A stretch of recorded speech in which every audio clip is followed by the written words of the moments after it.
Greetings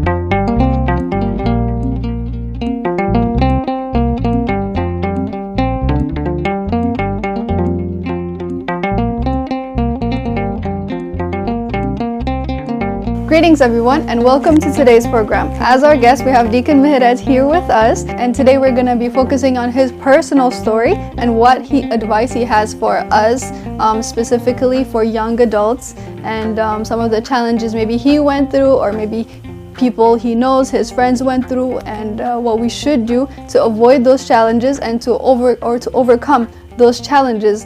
And stay with us until the end. Thank you so much, Deacon Mihret, for being here. Good to be here again. Yes, of course. So if we can start with you telling us briefly about your childhood, how you were raised, where you were raised. Yeah, I was raised in Los Angeles, California. I grew up in the church. I'm very lucky to grow up in the household of a priest, serving in the church alongside a lot of my friends who also served in the church. It's kind of very normal upbringing, similar to how a lot of people in the church grow up. You first start out with distributing the sabbath and helping out with the veneration of the gospel, and then eventually I was ordained into the diaconate, so I kind of spent my time there as well. But I think where I was lucky is it wasn't just that I was in the diaconate kind of just going through the motions, but I also had a deep curiosity for the theology of the church and in the teachings of the church. And I was very lucky to have, a father who also was very learned in Orthodox theology, who kind of guided me in the right direction. And a lot of times the pitfalls that people tend to fall in, especially in the West, is if you search up kind of just like Christian questions or Christian whatever resource online, it's 98% Protestant, right? You get like your gotquestions.org or like these other like evangelical websites. Yes. And so the same thing goes even with books, right? Like if you go into any bookstore and you go to the Christian spiritual site, it's going to be like not even like high church, like low church Protestant books.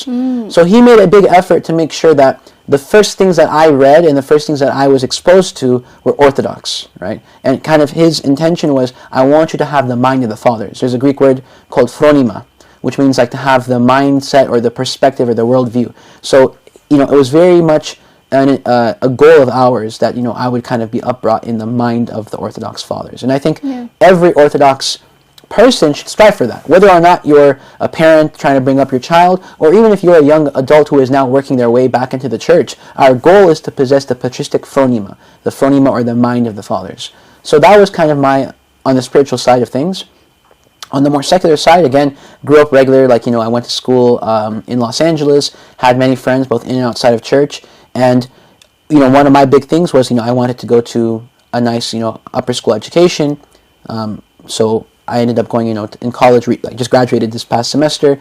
And like anyone else, I was very much dedicated to my studies. And one of the things that I found a lot of times is people, both parents and kids, tend to think that it's either studies, like either your academic stuff, or it's church. True.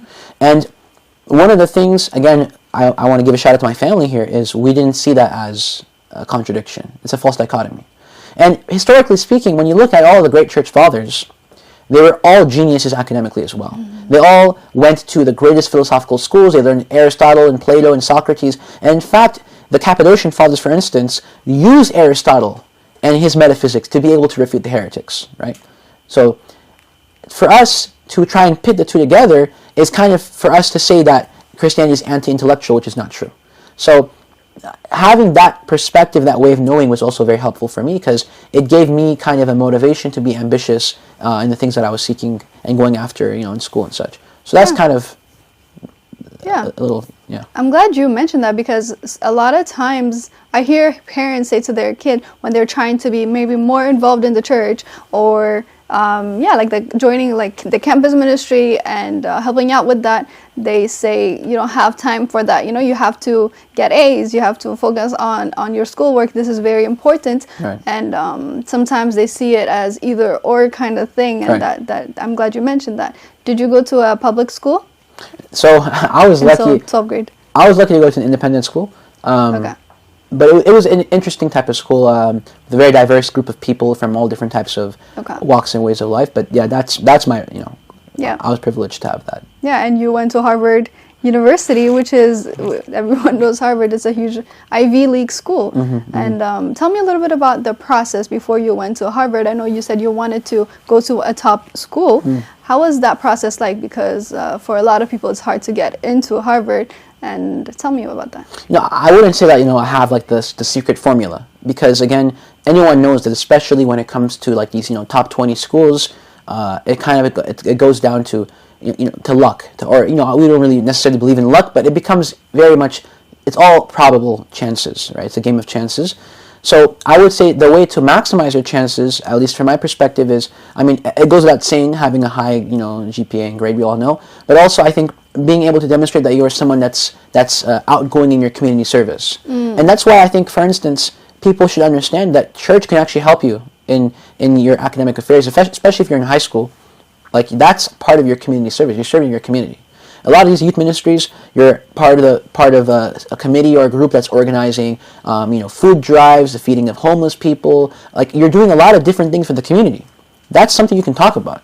A lot of us think that that doesn't count. True. But I was willing to put that in my resume when I was applying to schools, because people ultimately have to recognize that that's the work you're doing. Those are actual hours you're spending on, and also, again, striving to take leadership roles, in particular in different groups in school and outside of school. Finding some passion of yours that you really like and then trying to go to the extra mile with it. These are all things that I kind of try to go for. And I think the two of all these things going together kind of presents a very strong record that you're a well-rounded student. You like to excel in your classroom, but you're also someone with an actual life, and you make connections in the community. So that combination makes you a very strong candidate. Yeah, you mentioned multiple things that helped you, and for the students out there maybe that are in high school, is there like one specific thing that you personally that helped you get into Harvard, or would you say it's just a combination of a lot of things? I don't think there was a specific thing. Like, there was things I did in school. Like, I had a club for civil discourse that I used to lead, and we had a lot of members. We ended up on the local news, that kind of stuff. So that was great. There were things that I did, like other activities similarly, like summer programs that I attended for conflict resolution, certain after school activities that I did. So you were involved. Yeah. The point is, they want someone that doesn't just stay home, right? And I also want to add here, I know this is more of a spiritual conversation, but I also want to add kind of just a practical advice. A lot of times parents think that the solution is just to stick their kid in a sports team. And I would say like 80% of the time that doesn't do anything, especially when you're applying to these top schools. Unless you're someone that's making it to the national championship and you're in the top 1 percentile, a sports team is kind of, I hate to say, it's a waste of time. That's the honest truth. Yeah. It's much more efficient to find something more niche that not everyone is doing and excel in that. That's what I would recommend to people. That's a good point. Yeah. Yeah, and I'm glad you clarified that. So, I know that you're going to medical school. That's your plan. You want to go to medical school, and you're done with your application process, and now it's like a waiting game, right? Yeah, and you still did that while you were in Harvard, and Harvard by itself is a tough school, I know. And on top of that, you were doing your applications for and you did your MCAT there. Tell us a little bit about that experience, and I know you must have been really busy. So what advice do you have for the audience that are watching this and that have a lot of responsibilities and are trying to make it, whatever their dream is? What advice do you have for them? To be honest, since I'm still in the process, I can't give advice on that, because I don't even know what the next chapter looks like. I'm just following where God takes me, and ultimately wherever He decides I go. And wherever He decides I serve. So I can't tell you that this is the key yet, because at least with high school, it's been a while since I was in high school. I've been there and I've done that. But I would say in general, on a more generic note, we can say that time management is going to be the very key here, and especially college students can all testify, myself included. There's times when just even showing up to church can seem like it's a struggle. Yes. Especially midterm season, final season. We all know that that's a struggle. And I'm not saying it's unforgivable if you take one Sunday off, but the issue is when one Sunday turns into 2, turns into 3, and then eventually people drift off from the church, and it becomes kind of a habit. So I want people to be very cognizant of that, and making sure that you set aside space. If you know that there's going to be some church event that might take up your time, then knowing already that's blocked off. So I should probably start studying even earlier than other people would. So it's not even about procrastination. obviously no one should procrastinate, whether you're a Christian or not, but particularly for the Orthodox Christian, because you have a responsibility to not only attend, but to serve your church, you need to be kind of one step ahead. And I always like to use Daniel as an example, right? Daniel was going to be part of the group of like the top percentage of young men in the palace of the king who were going to learn the different arts and sciences, right? They're going to receive funding from the Babylonian king. And the other young men had meat and wine. But they said, no, we're on fast. So they said, we'll only eat vegetable and water. So they were willing to go the extra mile, right, to excel in their physical and their intellectual studies while also being on a sustenance of vegetable and water. And because they were willing to go that extra mile, God gave them the grace. And so it said that they excelled even more than the other students who were fortifying themselves with meat and wine. So the same goes, for some of us, like it's the great fast, right? It's Avi's and everyone else is, they're waking up and having a nice healthy breakfast, but the rest of us have to go to class a little hungry, right? In these situations, it can seem like we're at a disadvantage, but if we're willing to go the extra mile and we're willing to, take different steps, like for instance, having a meal ready right when it hits 3, like, before you hit your class, or learning how to have your water bottle ready to you, like taking these small little practical steps. God sees all of that. God sees us taking the extra mile to try and respect our faith and our religion, and then He gives us the grace, He gives us the abundance. That's just how I tend to view it. Yeah. And I want to go a little bit in depth about this before we conclude this interview.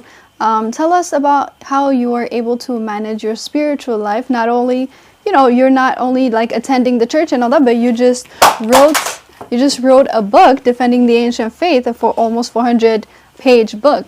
And it's a lot of responsibility that you have, both spiritually and your education. So tell us how you're able to balance that and to conclude this, give advice. Yeah, I mean, in all honesty, the book itself was written in the summer after my graduation. So I was in the midst of college at that time.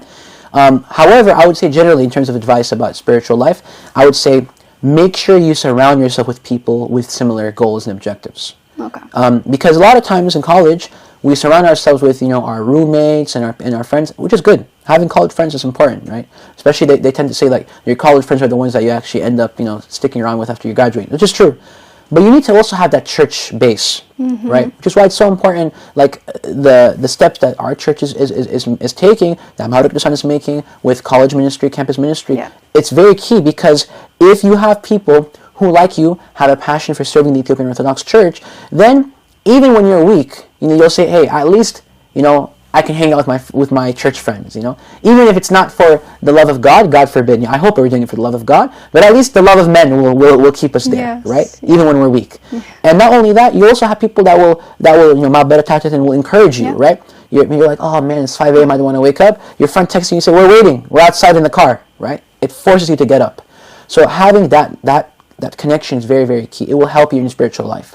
There's a proverb, like an adage, a saying that goes, tell me who your friends are, and I'll tell you who you are. So having that connection is very, very key.